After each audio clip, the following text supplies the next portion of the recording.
हिमाचल में दहशत पैदा करने वाला गुड़िया कांड एक बार फिर सुर्खियों में है।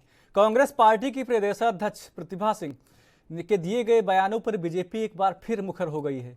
बीजेपी महिला मोर्चा की प्रदेश प्रवक्ता नीलम सरेक ने इस बयान को संवेदनहीन बताया और बिना शर्त जनता और गुड़िया के माता पिता से माफी मांगने की बात कही है।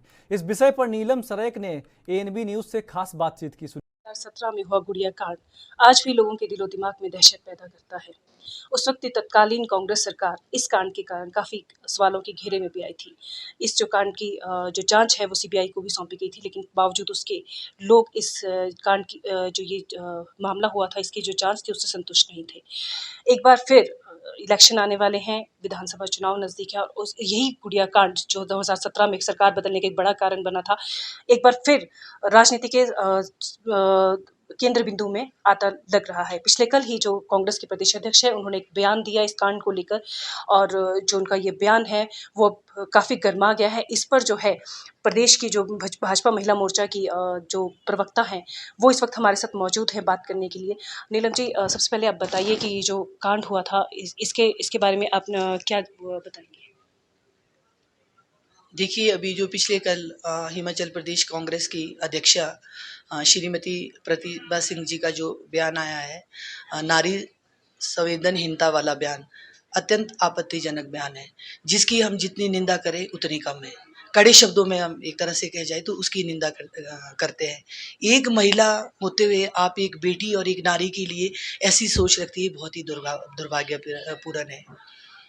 एक जिला शिमला में कोटखाई क्षेत्र में एक बच्ची थी, स्कूल में पढ़ने वाली बच्ची है, उसके साथ एक जघन्य अपराध हुआ था। तो उस टाइम की जो तत्कालीन वीरभद्र सिंह जी की जो सरकार थी, कांग्रेस की सरकार थी, उन्होंने इस पूरे मामले में लीपापोती करने की पूरी कोशिश की थी। इस केस को दबाने में पूरी कोशिश की और साक्ष्य को मिटाने में भी, नष्ट करने में उन्होंने पूरी कोशिश की थी। उस समय हम सब ने, स्थानीय जनता, एनजीओ, जितने लोग थे, सब ने मिलकर न्याय के लिए सड़कों पे उतरे थे, जिसके चलते जो तत्कालीन कांग्रेस की सरकार थी, उनका पुलिस प्रशासन फेलियर रहा था, गलत लोगों को अंदर डाल दिया गया था। उसके बाद सीबीआई की जांच के जो आदेश हुए थे वो किए गए थे। तो उसके बाद कुछ दिनों के बाद जो इस गुड़िया कांड का एकमात्र जो चश्मदीद गवाह सूरज नाम का जो एक नेपाली था, उसकी भी 18 जुलाई को 2017 में कस्टोडियल डेथ हो जाती है। तो उसी जो पुलिस थाना की जो वारदात हुई थी, जो मैडम प्रतिभा सिंह जी बार बार अपने बयान में बोली थी कि थाना जला दिया, ऐसा हो गया, वैसा हो गया।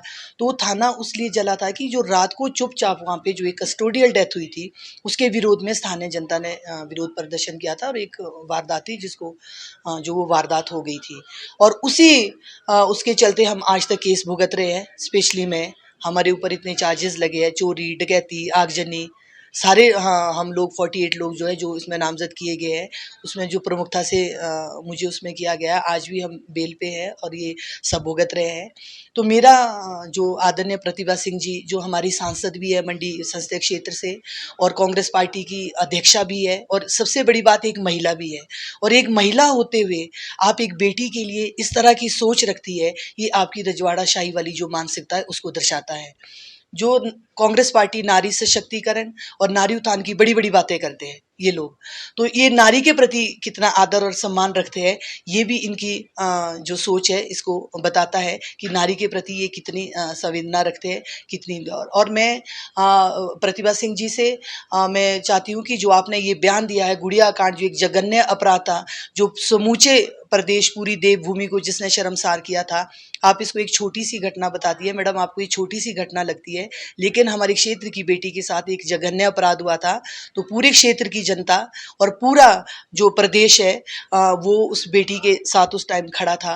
तो आपने जो ये बयान दिया है, आप जनता से और उस बदनसीब बच्ची के माता पिता से तुरंत माफ़ी मांगे, और जो मतलब आपने जो बयान दिया उसकी हम कड़े शब्दों में निंदा करते हैं।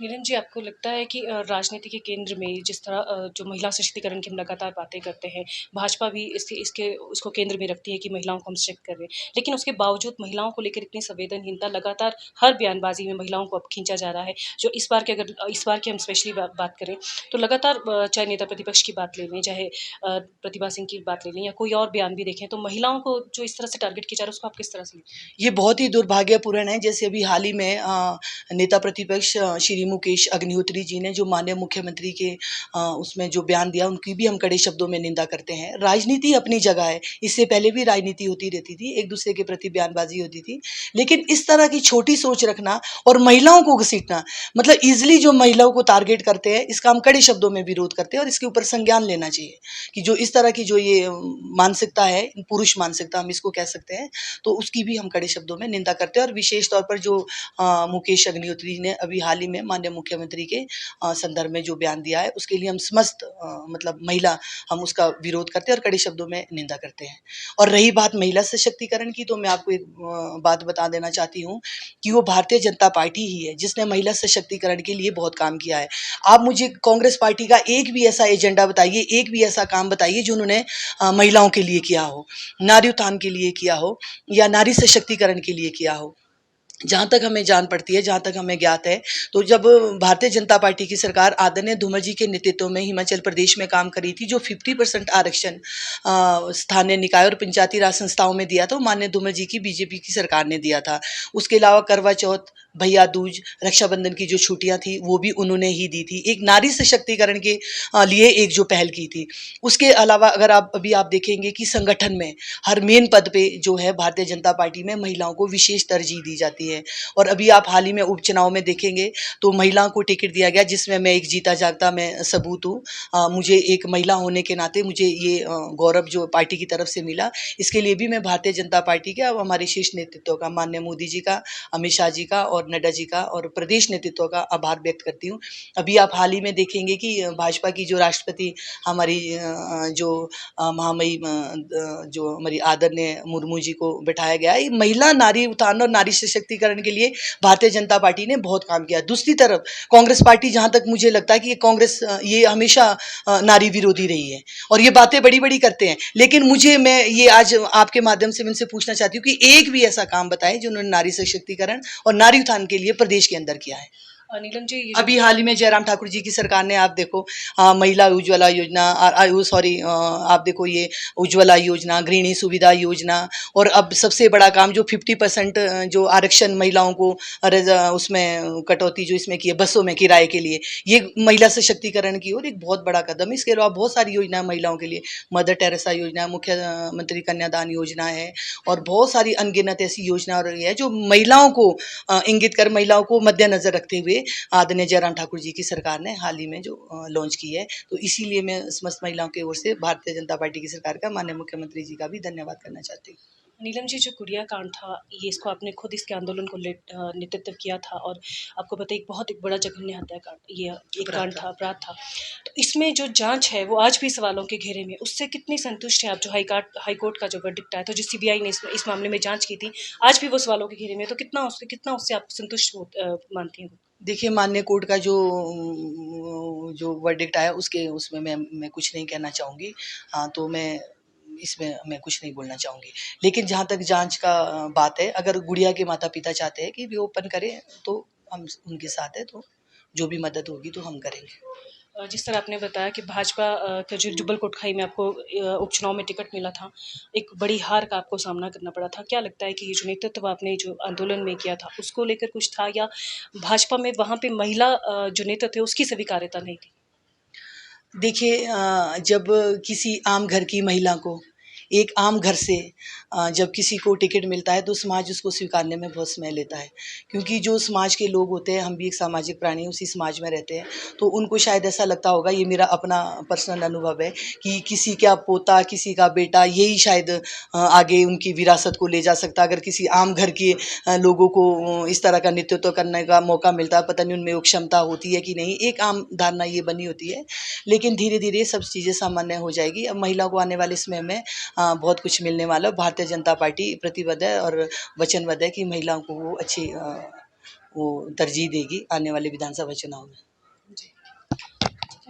मेरे क्वेश्चन और था, भूल के रुक जाइए रखिए।